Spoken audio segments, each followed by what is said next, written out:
Welcome to Chillin' 101. We hope this video helps. You start by verifying carrier and plan support for 5G. Without that, the phone cannot register on 5G cells. Once done, confirm the Iqoo Z9s has the SIM properly seeded and updated system software to the latest build. Security and radio updates matter. Next, enable mobile data and turn off airplane mode so the modem can scan networks.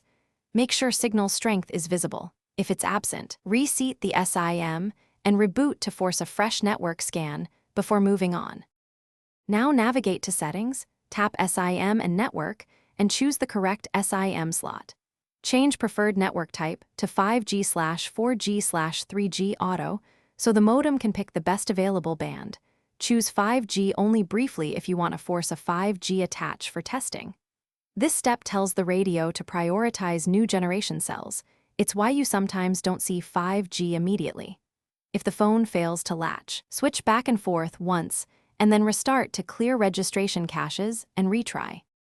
To finish, confirm the 5G icon in the status bar and run a speed test to validate throughput and latency improvements. You want higher download and lower ping.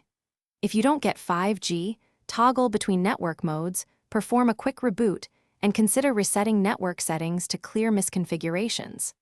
As a troubleshooting tip, collect your IMEI and note time/location, then contact carrier support. They can check tower provisioning and push OTA carrier settings when remote fixes are required. Thanks for watching. Consider subscribing if we helped you.